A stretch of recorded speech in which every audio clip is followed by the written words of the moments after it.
खुलुमबाय आङो सिबिरानि ब्रह्म एसबी बडो न्यूज चैनलाव नोंथांमोनखौ आरोबावहाय बरायनानै लाबाय जाय बिथांमोना सानसेयारि खौरां नायनो मोजां मोनो बिथांमोना आंनि बे एसबी बडो न्यूज चैनलखौ साबस्क्राइब खालामनानै लानो हागोन मानो होननानै बुङोबा बे चैनलनि गेजेरजोंनो जोङो सानफ्रोमबो सानसेयारि खौरांखौ फोसावो राजखान्थि समाजखान्थि आरो गुबुन आयदानि सायाव जोङो बे चैनलनि गेजेरजों थार खौरांखौ फोसावो नोंथाङा जुदि खौरां नायनो मोजां मोनोबा बे चैनलखौ साबस्क्राइब खालामनानै लानो हागोन छठ फुजा नायहैनाय समावनो तिलेब मुसाहारिनि न'आ अर खामनानै गासैबो सेवहांगार जाजोबदों। क'क्राझारनि वार्ड नं 5 दिपु र'डआव थानाय टेंगापारायाव जादों गिख्रंथाव अर खामनाय जाथाय।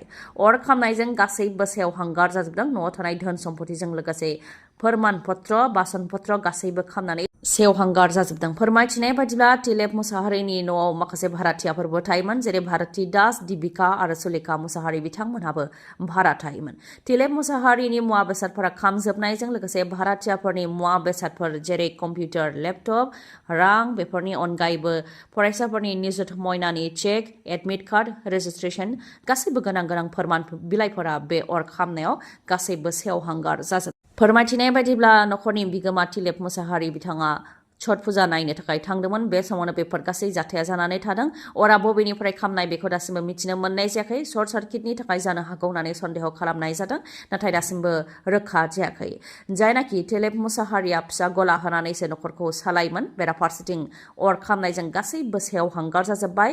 माइ माइरंनिफ्राय लानानै गाननाय जोमनाय बासन बत्र बिसना न' बां गासैबो खामजोब्बाय। बेनिखायनो सरकारा जाहाथे अनसुंथाइ होयो बेनि थाखाय सरकारनिसिम खावलायदों।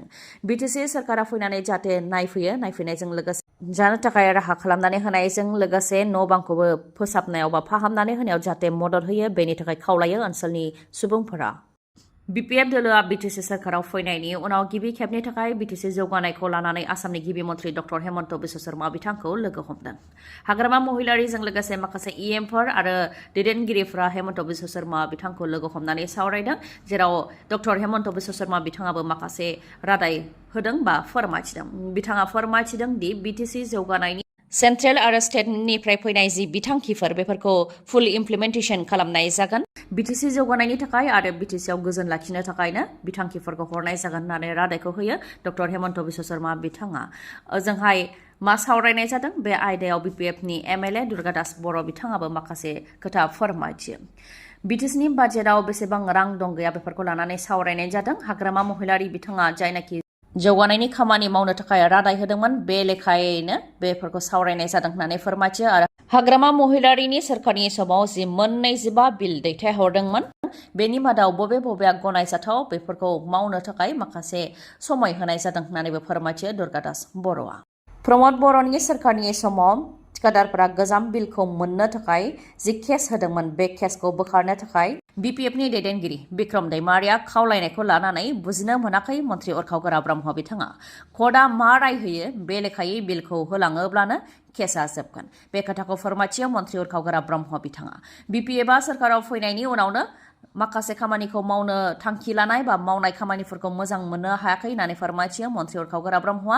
जेरै कलेजनि गभर्निं बडि हायार सेकेन्डारिनि एसएमसिफोरखौ टार्म बा समय जोबस्लाबैयावनो गोदान सोरखार फैनाय लोगो सिफायनानै गोदान दानो नागिरनायखौ मोजां मोनाखै होननानै फोरमायथियो मन्थ्रि उरखावगोरा ब्रह्म बिथाङा। नाथाय गोदान सोरखारनो उदाङै खामानि मावनो थाखाय 2-3 दान समय होनाय जागोन होननानैबो फोरमायथियो बिथाङा। ओजोंहाय केस बोखारनो खावलायनायखौ मन्थ्रि बिथाङा बुजि मोनैखौ लानानै फिननाय होदों बिक्रम दैमारि बिथाङा। बिक्रम दैमारिया फोरमायथिदों दि खस्थ' खालामनानै बिल लास्लाय हाग्रामा महिलारिया खोथा होनाय बायदियै ओरैनो बिलखौ मोनोब्ला मानो खस्थ' खालामनो गोनांथि दं होननानै बुंथियो बिक्रम दैमारिया। सोरबा जुदि हाग्रामा महिलारि बुंनाय बायदियै थांनानै बिलखौ नाङा होननानै बुङोब्ला कर्टनि गेजेरजों थांनानैबो बिलखौ लानो हागोन होननानै बुंथियो आरो बेयाव जेबो बुंनांगौ लागा गैया होननानै बुंथियो बिक्रम दैमारिया। थांनाय प्रमद बर'नि सोरखाराव रावबो थिकादारा गोजाम बिलखौ ओरैनो मोननो हायाखैमोन होननानैबो फोरमायथियो। जोंनि सोरखारा समय जोबनायनि सिगांनो मिउनिसिपेलिटि आरो गभर्निं बडिखौबो सिफायाखैमोन होननानै मन्थ्रि बिथाङा बुंबावनायनि सायावबो बिक्रम दैमारिया फिननाय होयोदि इउपिपिएलनि सोरखार फैनाय लोगोनो हाग्रामा महिलारिनि समाव दानाय सिएसबि सेन्ट्रेल सिलेक्शन बर्डखौ प्रमद बर'नि सोरखारा सिफायदोंमोन जायनि थाखाय बिथांमोननि गोरोन्थिनि थाखायनो 4 बोसोर 3rd आरो 4th ग्रेडनि साख्रिनि थिसनथाइखौ होनो हायाखैमोन होननानै फिननायखौ होयो बिक्रम दैमारिया। लामानि जाब्रबथायजों सासे डक्टरजों लोगोसे गासै साथामा जिउ खोमानो गोनां जादों आरो गुबुन मोनसे जाथायाव सासे उन्दै बर' हिन्जावसा गथ' बा फरायसुलिया जाब्रबथायजों जिउ खोमानो गोनां जादों। लामानि जाब्रबथायजों खेबसेयैनो साथाम सुबुंनि जिउ खहा जानाय जाथाया मरिगावआव जानो मोन्दों। हरनि 3 रिंगासोआव जानो मोन्दों। बे जाथाया मरिगाव जिल्लानि नेलिनि 27 नं राजा लामायाव जानो मोन्दों। बे गिख्रंथाव जाथाया जिउ खोमानांनायनि मादाव डक्टर कान्तेश्वर बरदलै जाय मरिगाव सिभिल हस्पिटालनि मेडिकेल अफिसारमोन आरो गुबुन सानैयाबो मरिगाव मेटारनिटी आरो माल्टी स्पेशियलिटी हस्पिटालनि स्टाफफोरमोन। मुङा मानास महन्त आरो आशिक रहमान। मिथिहोनाय बायदिब्ला जागिरदनिफ्राय नगाव फारसे थांबाय थानाय समावनो गारिखौ सामलायनो हायैयाव गारिया लामानि रेलिंआव सौख्रांहैदों, जायजों गारिया थेर बेथेर बायग्रेबजोबनो गोनां जादों आरो बे जाथायजोंनो साथामबो जिउ खोमानो गोनां जादों। गुबुन मोनसे जाथायाव सासे उन्दै फरायसुलिया जिउ खोमानो गोनां जादों। तामुलपुरनि थाइगिरखारि दंफार गामिनिमोन उन्दै हिन्जावसा गथ'साया। गिख्रंथाव जाब्रबथाया सीसीटीवी केमेरायाव गासैबो सेबखांजादों। उन्दै हिन्जावसाया बिमाजों लोगोसे फरायसालियाव फैनाय समावनो फरायसुलिया हरखाबै खारनानै लामाखौ बारस'नो नाजादोंमोन। बेयावनो जोबोद गोख्रैथिजों फैनाय गंसे मटर साइकेला उन्दै हिन्जावसाखौ सौख्रांलांदों, जायजों जिउ खोमानो गोनां जादों सासे बर' उन्दै फरायसुलिया। 1 नभेम्बरनिफ्राय माखासे गारिखौ बेन खालामनाय जादों, अदेबानि हाबनो होनाय जानाय नङा। बार गुबुंनायखौ सामलायनो थाखाय बा कन्ट्रल खालामनो थाखायनो सोरखारा बे थांखिखौ लादों।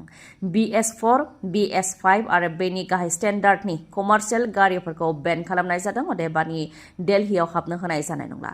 खालि BS6 स्टेन्डार्डनि कमार्शियेल गारिफोरखौल' हाबनो होनाय जागोन। कमिसन फर एयार क्वालिटि मेनेजमेन्टनिफ्राय बिथोन फैनायनि उनावनो दिल्ली सोरखारा बे थांखिखौ लादों। बेनिखायनो दिल्लीयाव 1 नभेम्बरनिफ्राय माखासे कमार्शियेल गारिफोर जेरै BS4, BS5 आरो बेनि गाहाय स्टेन्डार्डनि कमार्शियेल गारिफोरखौ दिल्लीयाव हाबनो होनाय नंला होननानै रोखायै फोसावबाय दिल्ली सोरखारनिफ्राय। बिटिआर गोरोबथानि दफाफोरखौ मावफुंनांगौनि दाबिजों दुलाराय बर' फरायसा आफादआ दिनै हानजा सुरनाय हाबाफारि लागोन। मोनफ्रोमबो जिल्लानि हेडक्वार्टाराव दिनैनि सानाव हानजा सुरनाय हाबाफारि लागोन। बेनि अनगायैबो 20 आरो 21 अक्ट'आव गोदान दिल्लीयाव कन्स्टिटिउसन क्लाबआव सेमिनार जिरायगोन, जेराव मोन 10 शेड्युलनि दैदेनगिरिफोरखौ लेंहरनाय जादों आरो 21 अक्ट'आव जन्तर मन्तराव धर्ना होनाय हाबाफारि लागोन।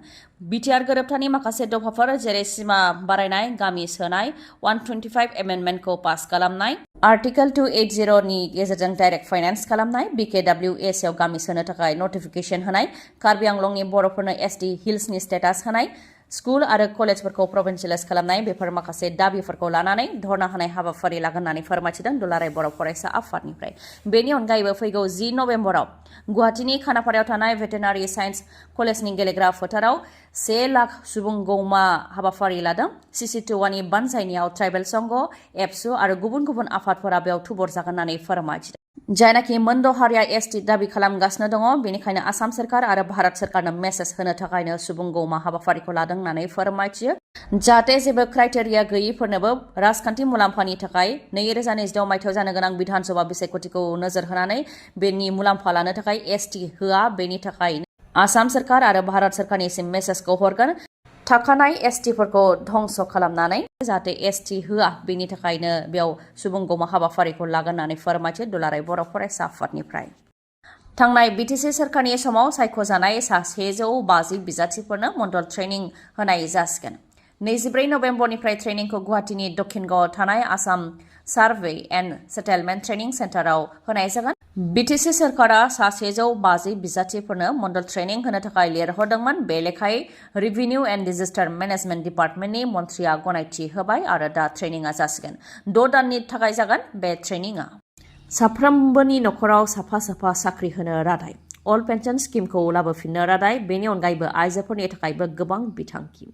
जायनाखि बिहाराव बिधानसभा बिसायख'थि जानो थांगासिनो दङ, बेखौ नोजोर होनानै इन्डिया ब्लगआ बिहाराव बिसायख'थिनि रादाय फोसावबाय बा मेनिफेस्ट'खौ फोसावबाय। फैगौ 6 आरो 14 नभेम्बराव बिहारनि बिधानसभा बिसायख'थिया जागोन। 14 नभेम्बराव काउन्टिं जागोन आरो 243 मासिनि थाखाय बिसायख'थि गेलेनाया जागोन। बेखौ नोजोर होनानै इन्डिया ब्लगआ बिहाराव बिसायख'थिनि रादाय फोसावबाय बा मेनिफेस्ट'खौ फोसावबाय, जेराव बिथांमोननि मेनिफेस्ट'आव मख'नाय दङ दि सोरखार दानायनि 20 साननि गेजेरावनो नखराव सासेनो साख्रि होनो थाखाय आयेन लाबोनाय जागोन आरो 20 दाननि गेजेरावनो मोनफ्रोमबो नखराव साफा साफा साख्रि होनायनि जि खामानि बेखौ जागायजेनगोन। नैथियाव दङ कमिउनिटि मबिलाइजार CMDD-फोरनि साख्रिखौ अरायथा खालामगोन आरो बिथांमोननो दानफायाव 30,000 रां दान बान्था होनाय जागोन। लोगोसेनो बिथांमोन लानाय लननि इन्टारेस्ट बा सुदखौ रेहाय होगोन आरो 2 बोसोरनि थाखाय जेबो इन्टारेस्ट लानाय जानाय नङा। थामथियाव दङ गासैबो कन्ट्रेक्चुएल खामानि मावग्राफोरनि साख्रिखौ पार्मानेन्ट खालामनाय जागोन बा अरायनि थाखाय खालामनाय जागोन। ब्रैथियाव दङ अल पेन्सन स्किम लाबोफिननाय जागोन। बाथियाव दङ आइजोफोरनो दान मोनफ्रोमबो 2,500 राङै होनाय जागोन। बे लेखायै बोसोराव 30,000 रां मोननो हागोन। बेफोरबायदिनो मेनिफेस्ट'खौ फोसावबाय इन्डिया ब्लगआ। खुलुमबाय लोगोफोर, नोंथांमोननो आं मोनसे मोजां खोथा फोरमायनो सानदों। जेब्लाहाय जोङो न'निफ्राय बाहेरायाव बेरायनो थाङो, बायजोआव जेब्ला जों थाङो, अब्ला जोङो न'नि जानाय लोंनाय बेफोरखौ गोसोखाङो नङासै? आंथ' बिराद गोसोखाङो। माने हटेलफोरनि जायै बरिं जायो, रेस्टुरेन्टफोरनि जायै बरिं जायो, नङा होमबा? न'नि ओरैबायदि ओंख्रि मोनजानाय मोनबा, अमा बेदर, न'नि जोंनि बर'नि स्टाइलाव संनाय अमा बेदर, अनला, सबाय बेफोरबायदि मोनजानायबा, नारजि ओंख्रि मोनजानायबा बेफोरबायदि जों सानो, नङा होमबा? दा बेनिखायनो आङो बे भिडिअखौ बानायनाय जादों। मोनसे मोजां खौरां आरोखि ना। जोंहा सिक्किम गेंटकआव जोंहा बर'नि हटेल दङ, सिगांबो दंमोन, नाथाय गेजेराव माखासे उसुबिदानि थाखाय बन्द जादोंमोन। दा बे हटेलखौहाय बेखेवफिनबाय, साइमन हटेल, बे हटेलखौहाय बेखेवफिनबाय सिक्किमनि गेंटकआवनो। दे बे हटेला बर'निनो, जोंनिनो बर'निनो, सिगांनिफ्रायनो दंमोन सिक्किमनि गेंटकआवहाय। सिगां CM रेसिडेन्सनि साखाथियावनोमोन, खिन्थु माखासे उसुबिदानि थाखाय हटेला बन्द जानानै दंमोन। दायो बे हटेलखौ बेखेवफिनबाय। बे हटेलाव थानायजों लोगोसे जोंहा बर'नि जानाय लोंनाय, अमा बेदर, नारजि, सबाय बेफोरखौ मोनजागोन आरोखि, जानो हागोन। लोगोसे हटेलनिफ्रायनो टुर सार्भिसबो होगोन आरो। हटेलनि भिउखौ नोंथांमोननो एसे दिन्थिनो आखायाव लाबाय, नोंथांमोनहा नायलांनो हागोन।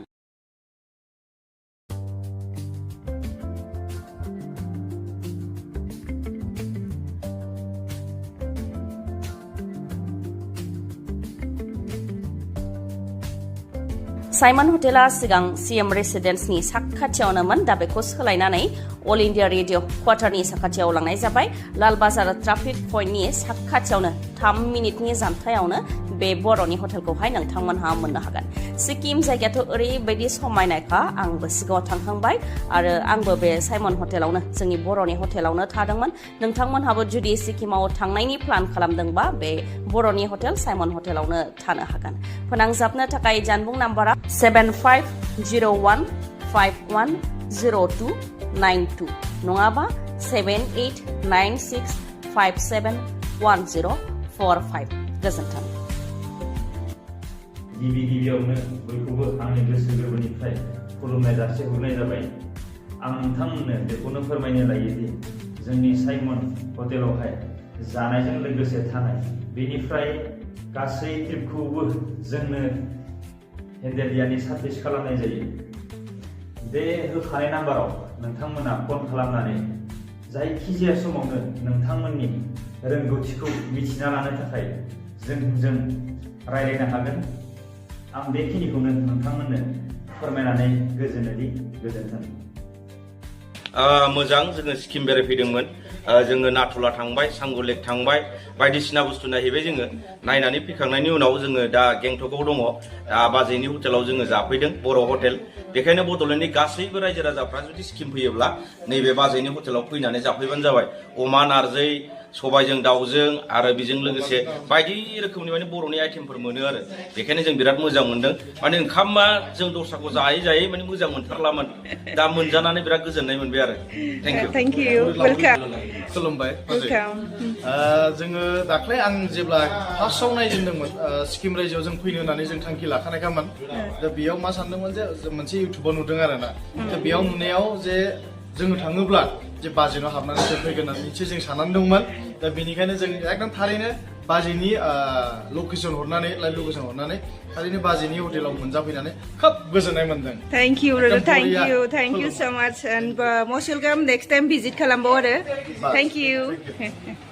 खौरांखौ जोबजासे खोनासंनायनि थाखाय गोजोन्थों। उननि समाव आरोबाव जों बेबायदिनो लोगो मोनफिनबावगोन।